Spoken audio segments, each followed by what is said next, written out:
नमस्कार, news India में आप सभी का स्वागत है। मैं हूं आपके साथ ऋचा सिंह। बुलेटिन शुरुआत करते हैं। शिमला में विपक्षी कांग्रेस पार्टी मानसून सत्र के 9वें दिन एससी एसटी के मुद्दे पर विधानसभा से बाहर निकल गई। कांग्रेस विधायकों ने नियम 67 के तहत प्रस्ताव पारित करके एससी एसटी पर चर्चा करना चाहते थे, लेकिन कन्नौर के जिले अनुसूचित जनजाति क्षेत्र के कांग्रेस विधायक ने कहा कि वो राज्य में अनुसूचित जाति और अनुसूचित जनजाति के अधिकारों पर स्थगन प्रस्ताव लाना चाहते हैं, लेकिन विधानसभा ने उन्हें इस मुद्दे पर बोलने की अनुमति नहीं दी, जो कि एकमात्र कारण है कि उन्हें इस विधानसभा सदन से बाहर काम करना पड़ा। जिस नियम अनुसार हमने माननीय अध्यक्ष महोदय को 67 रूल के तहत नोटिस दिया है। 67 में ये होता है कि सारे काम छोड़कर जो है सदन जो है इस जो नोटिस हमने दिया जिस विषय पर उस पर चर्चा करें, दैट इज एडजॉर्नमेंट मोशन दिया है हमने। तो हमारा मुद्दा ये था कि जो हिमाचल प्रदेश की जनसंख्या का बहुत बड़ा भाग जो है दलित, ओबीसी और ट्राइबल्स का है, परंतु इनके ज्वलंत मुद्दों पर जो है सरकार चर्चा करना नहीं चाह रही है। नियम तो बता दें आपको, हिमाचल विधानसभा मॉनसून सत्र शुरू हो चुका है। इसको लेकर एससी एसटी आरक्षण मुद्दे पर कांग्रेस का वॉकआउट यहां पर नजर आया। उन्होंने कहा कि एससी एसटी के मुद्दे पर मुझे बोलने ही नहीं दिया गया, इस वजह से कांग्रेस ने वॉकआउट किया है।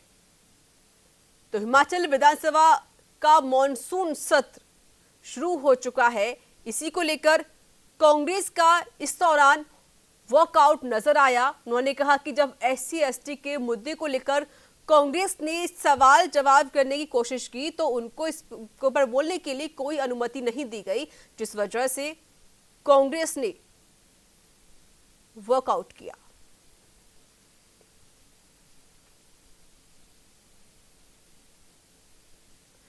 तो मॉनसून सत्र में घमासान की स्थिति नजर आई, जहां पर एससी एसटी के मुद्दे को उठाने को लेकर कांग्रेस वहां से बाहर निकल गई, क्योंकि जब एससी एसटी के मुद्दे को उठाया जा रहा था तो उनको इस बात की अनुमति नहीं दी गई कि वो इस मुद्दे पर चर्चा करें या कोई सवाल तलब करें।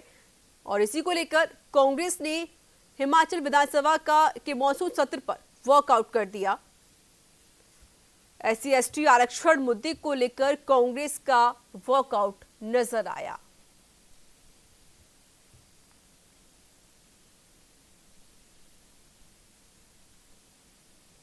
तो हिमाचल विधानसभा में मॉनसून सत्र की शुरुआत हो चुकी है और इस मॉनसून सत्र में कई सवाल तलब भी किए जा रहे हैं, लेकिन जब कांग्रेस ने एससी एसटी के मुद्दे पर बात करनी चाहिए, चर्चा करनी चाहिए, तो इस बीच कांग्रेस को इस बात की अनुमति नहीं दी गई कि वो एससी एसटी के मुद्दे पर वार्तालाप करें, इस बात को संसद में रखें। और इसी से नाराज होकर कांग्रेस ने संसद से वॉकआउट कर दिया।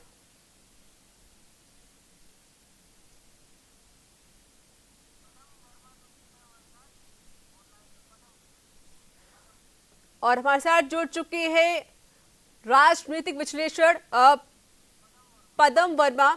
पदम जी, जिस तरीके से कांग्रेस ने वॉकआउट किया है जब विधानसभा का इस सत्र की मॉनसून शुरुआत हो चुकी है, अगर कांग्रेस एससी एसटी के मुद्दे पर बोलना चाहती है तो क्यों अनुमति नहीं दी जाती? देखिए, ये तो जो भी सदन के नियम रहते हैं उन्हीं परंपराओं के अनुसार, नियमों के अनुसार जो कोई प्रस्ताव आते हैं तो उनको स्वीकार किया जाता है। और अगर उसके हटके कुछ होता है तो एक अलग चीज है कि उसमें समय दिया गया नहीं दिया गया, किस नियम के तहत ये सारी चीजें की गई। और एक और चीज जो अभी की बात नहीं है, हर बार सदन का जब भी यहाँ पर कार्रवाई होती है, मतलब तो विधानसभा में हमेशा ही ये देखा गया और ये हर रोज की बात है, कोई ना कोई एक मुद्दा कांग्रेस ऐसा लेकर आती है जिस पर वो वॉकआउट।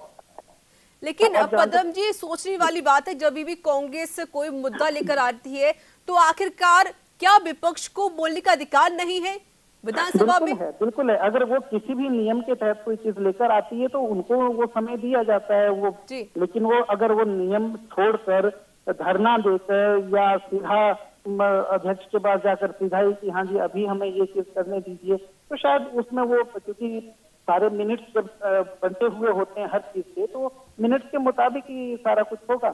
जी, लेकिन पदम जी, जिस तरीके से कांग्रेस का ये वॉकआउट जो नजर आया है, इसकी वजह क्या रही? क्या उनको अनुमति नहीं दी गई थी बोलने की, या फिर उनके SC/ST मुद्दे को लेकर कोई वार्तालाप नहीं की जा रही थी? देखिए, अब ये तो कार्रवाई देखने पर ही पता लगेगा कि हम तो थोड़ा बाहर हैं, मतलब अंदर क्या हो रहा है इस वक्त वो चीजें अलग हैं, लेकिन फिर भी अगर जो समझ में आता है और जो स्पष्ट आ रही है चीजें, उसमें वही है कि जो आरक्षण की जो चर्चा की गई थी 30% कोटा से लेकर, तो उसका जो भी कार्रवाई का जो आधा घंटा बाधित रही उनकी वजह से, तो चर्चा करना अलग चीज है, किसी चीज पर प्रश्न लेकर आना अलग चीज है, उन मुद्दों को सही ढंग से रखना वो एक अलग चीज है। तो किस तरह से कौन सी कार्रवाई करनी है वो है, तो उसमें या तो बाधा ना डालें, चर्चा करें तो अलग चीज है। पदम जी, जब कांग्रेस ने वर्कआउट किया, जब कांग्रेस बाहर आके विधानसभा से, तो क्या आपने कोई उनसे बातचीत हो पाई है इस मसले को लेकर? क्या उन्होंने कोई जानकारी दी है? नहीं, उन्होंने सिर्फ, उनका तो ये मकसद है कि हाँ बाहर आना है और धरना देना है, ये हर रोज का काम है। और किसी न किसी मुद्दे को लेकर वो इस तरह से ही सदन में पेश आते हैं कि जिस पर उनको भी मालूम है कि नियमों के तहत क्या होना है क्या नहीं होना है, लेकिन उसके बावजूद उनको वॉकआउट करने के लिए एक बहाना चाहिए कि हमारी ये बात नहीं मानी, चलो अब बाहर बैठते हैं, महात्मा गांधी जी की प्रतिमा के नीचे बैठते हैं विपक्ष, वहां पर धरना देता है। पदम जी, इस वॉकआउट को लेकर, इस धरने प्रदर्शन को लेकर बीजेपी की तरफ से कोई बयानबाजी सामने आई है? नहीं, ऐसा कुछ नहीं है। बीजेपी की तरफ से कोई बयानबाजी नहीं है। सीधी सी बात है कि जो एक ही बात है, सबसे बड़ी बात जो जनता भी चाहती है, भाजपा भी चाहती है, सरकार और संगठन सभी ये चीज चाहते हैं कि जो भी विपक्ष है वो जनता के हितों के मुद्दों को सही ढंग से सामने रखे, उन पर चर्चा भी करे, जनता के हितों से संबंधित जो प्रस्ताव कोई अगर आ रहे हैं, कोई नई चीजें आ रही हैं, तो उनको वो आगे लेकर आए, मांगों को आगे लेकर आए, जनता की मांगों को लेकर आए सदन में, बजाय इससे कि वो वॉकआउट का बहाना। चलिए, बहुत शुक्रिया पदम वर्मा जी अधिक जानकारी देने के लिए। तो हमारे साथ जुड़े हुए थे राजनीतिक विश्लेषक, जिन्होंने कहा कि जिस तरीके से कांग्रेस का ही ये बहाना कह सकते हैं, क्योंकि कांग्रेस हर बार यही बहाना लगाती है और वर्कआउट करके धरना प्रदर्शन करती है।